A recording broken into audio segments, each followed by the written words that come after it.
It's Monday, cocksuckers, and you better come prepared, because they don't fuck around on Monday. Monday, most people come in, I had such a great weekend, oh my God, my friends are so fun. Go fuck yourself, that was then, this is now, bitch. It's a whole new set of rules, it's Monday.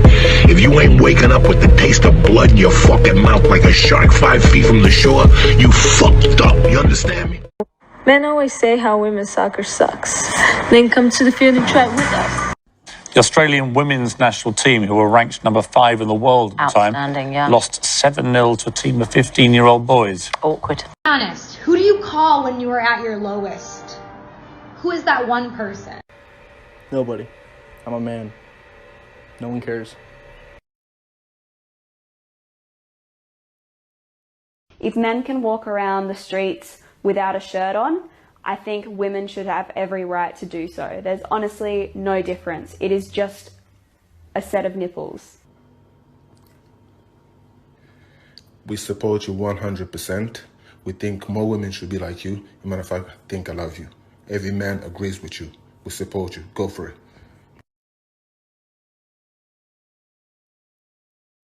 And let's not forget the women. Y'all want to talk about confidence?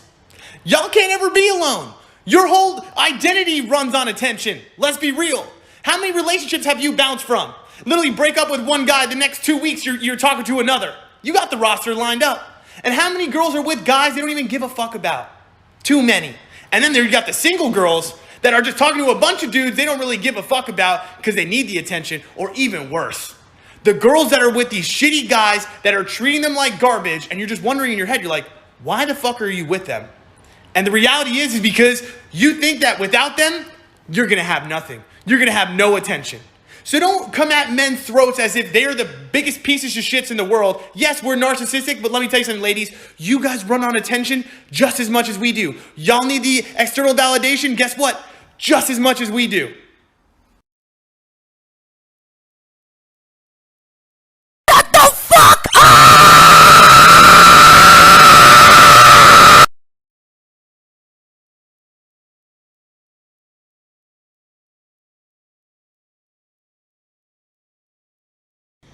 You're right. But that's the exact same reason why guys get praised for being out here and girls get shamed for it. Because if a guy gets with 100 girls, that means 100 girls want him. If a girl gets with 100 guys, that means she wants 100 guys. No one wants a girl that wants every guy. But if a guy can get 100 girls that want him, yo, that guy's him. Like, he's that guy. It's simple. And yo, that's also why they say a key that can open any lock is a master key. But a lock that can be opened by many keys is a useless lock. Like, it's the old saying. Like, come on now.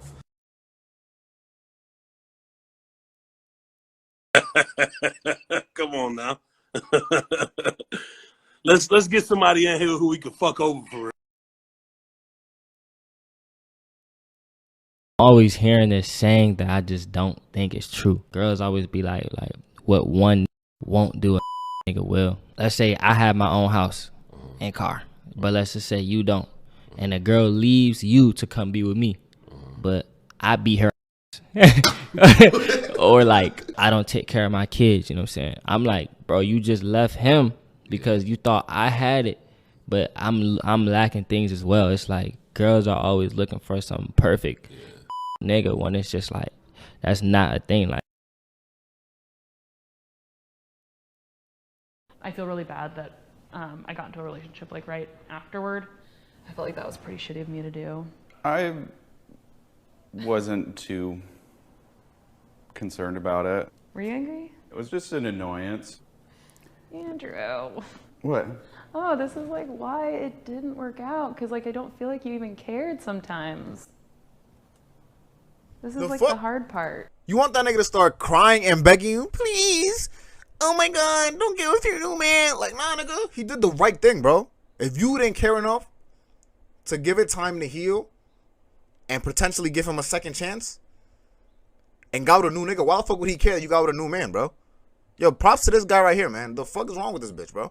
And excuse my language, cause you know, I don't call her a bitch disrespecting, my nigga. I'm just saying that's just how I talk, bro. So if you don't like it, you don't like it, whatever. But still, what's wrong with her, my nigga? This nigga is telling her, like, yo, like, I ain't really care that much. She goes, oh my God, like, why aren't you fucking on your knees simping over me because I got a new man and begging me? No, nigga, fuck that. Feel me? That's one thing I feel like, bro, as a guy, bro, there's nothing wrong with fighting back to get your girl back, bro. Feel me? What Kanye West did, I'm a nigga, I agree with it. Feel me? I agree with everything Kanye did.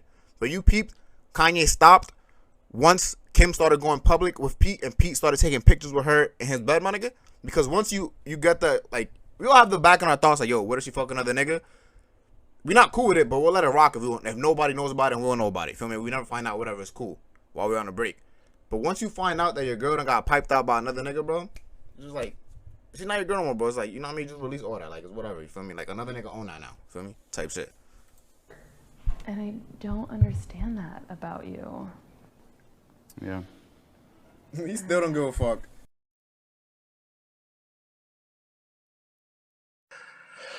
Wow, man. Damn. The best advice that I could give men out there starting relationships is never stop being the man that made her attracted to you in the first place. See, this isn't talked about, but women are extremely territorial. Not only are they territorial, they're very conniving. So once they actually get you in a relationship, if they have low self-esteem, one of the first things they're going to try to do is make you unattractive to other women. They'll start doing and saying things like this. Oh, baby, do you really have to go to the gym today? We both work so much and you go to the gym all the time. It's not going to hurt to miss one day. If you stay home, I'll suck your... Problem is, once you miss that one day, there's always an excuse to miss the second day. Once you miss the second day, I think you know how it goes from here. Eventually, you just stop going. And what happens? You just become a fat fuck. How do you become a fat fuck? Because she feeds you everything in the fucking refrigerator that's fucking processed. She don't want to cook no more. She wants to eat out all the time because she's tired. She'll start breaking out wine and beer and sit there and look at you like, are you really going to make me drink alone? Then all of a sudden you start drinking with her here and there. And then all of a sudden you're a fat fuck because you got a fucking beer belly. Then she'll start lying straight to your fucking face. She'll start saying bullshit like, I don't even like guys that are in shape. I like a guy that has some weight on him. Well, if that was the case, why didn't you get with a guy that had fucking weight on him? Why'd you get with me all fucking in shape and shit? Once all that said and done, hell, her plan worked. Most women don't find you attractive anymore. The problem is, hell, neither does she. Don't ever want to give you none. And you sitting there looking in the mirror like, fuck. So she's unfulfilled because she's not getting intimacy. And you're unfulfilled because you're not getting intimacy. The problem is, when y'all split up, bro, she's got a cooch. She can have a line around the fucking house waiting to be with her. But your big ass shit, you gotta go to the gym and lose all that fucking weight and start the process all fucking over again. That's why this comment rings so true. If you stay on your shit, you hold the power, my friend. She knows at any moment in time you can drop her ass and go replace her. But if you're just a fat fuck on the couch, hell, she knows you ain't going nowhere. She has all the power. Don't be that guy.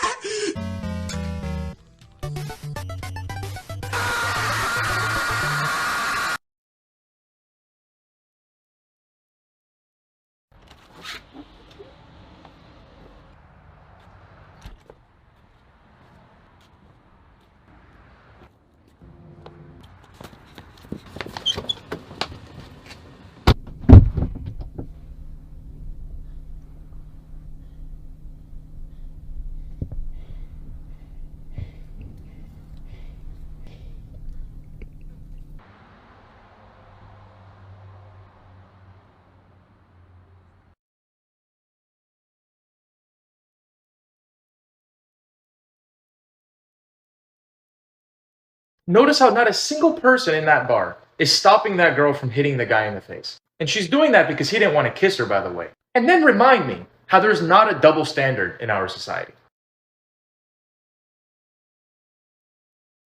Step one. Look at me. Do I look like I care? Look, just take it. Do I look like I look at me? Look, no, Sharice, look at me. Do I look like I care? Look. I don't care.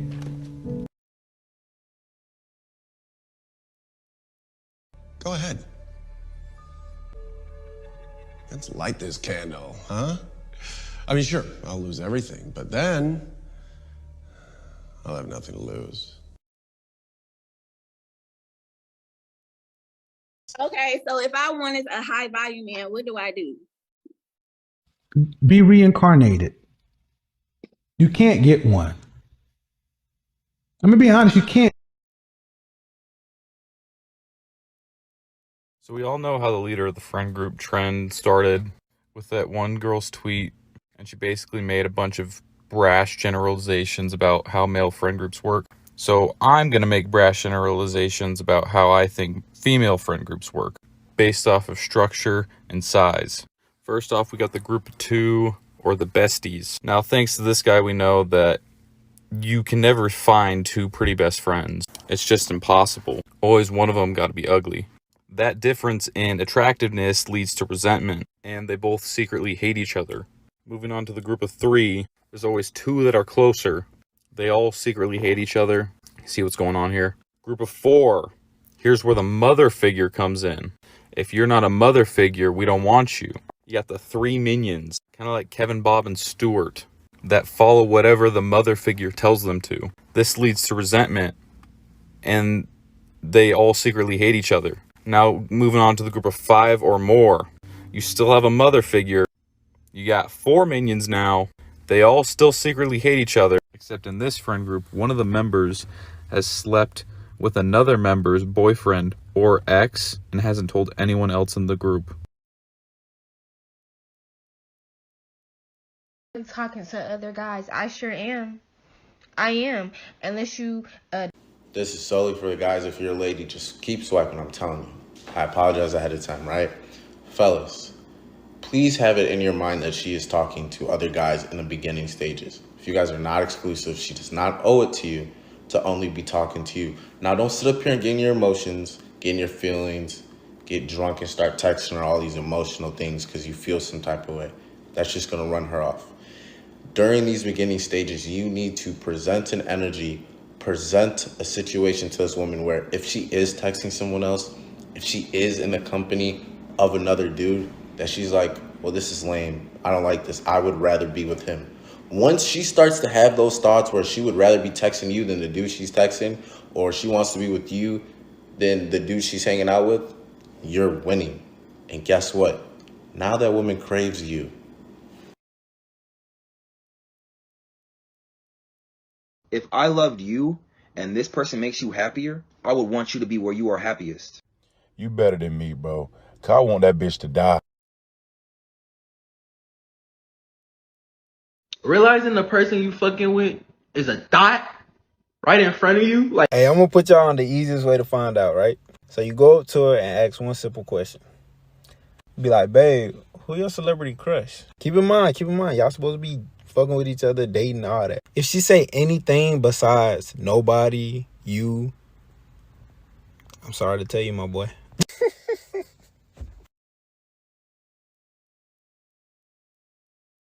You want a staff job and you want a staff job. Anybody care about what I want? I do. Shut up. Get out. Step one. Okay, you can be that bitch, but you post it, you gonna be a single bitch. By yourself, bitch, lonely bitch. Sad bitch, crying bitch. So what makes you think you don't need to be that way? One fish, two fish, sad bitch, I'ma get a new bitch.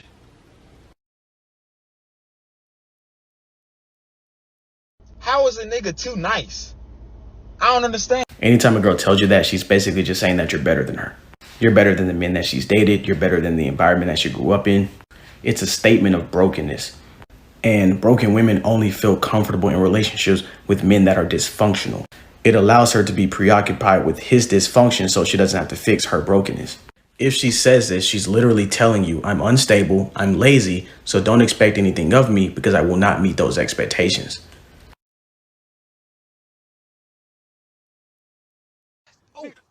No, hang on. I've just realised. What? I don't want to talk to you anymore.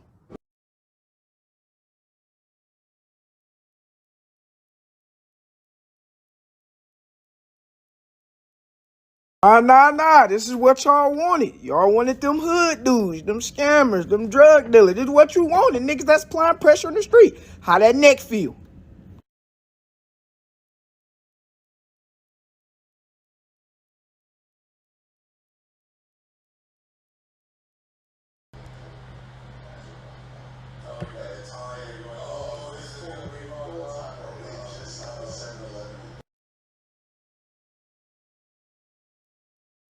So I felt like this was pretty interesting. So a woman who disguised herself as a man to find out how it is to live as a man unalived herself due to the psychological scars of how difficult life was for a man. Let's read on. Says she was a radical feminist who believed men live life on easy mode and tried to prove it by disguising herself as a man for 2 years. Instead, what she found out is men actually have it harder, and wrote a book about her experience. Apparently, she had to quit after 18 months because she was starting to strongly dislike women due to how bad all of them treated her when they thought she was a man. So first things first, RIP to her, that's pretty sad. But to all you women who think life is just so easy for a man, this woman actually tried it. And she tapped out, and pretty much in the ultimate way. Most men have a hard time just being themselves in society without unaliving themselves. And you think that if you were a man, it would be easier for you? I think y'all really underestimate the difficulties of being a man sometimes. We have to say all men until all men stop raping women. Fellas, we gotta say all women until all women stop killing their boyfriends in the shower. We have to say all women until all women stop taking a shit in their man's bed. We have to say all women until all women stop being manipulative, bald bitch. This is what you can tell about a man based on his height. Oh, let me try. Here's what you can tell about a woman based on her weight.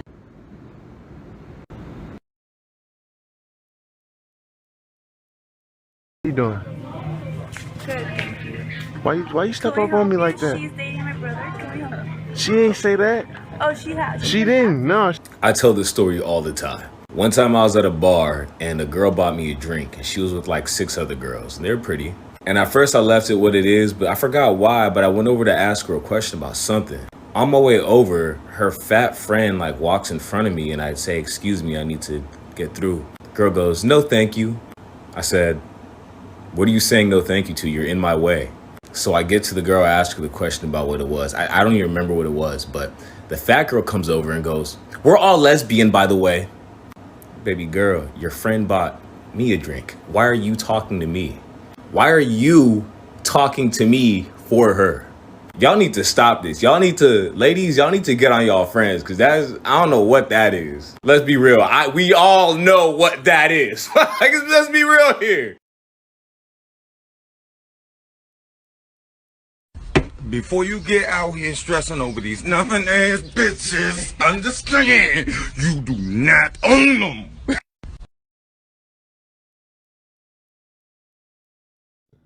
You already fucked it up, bro. I already got that. Bro. Bro, get the fuck away from my car, bro. Get away from my car. I can't hear you. Weirdo, bro.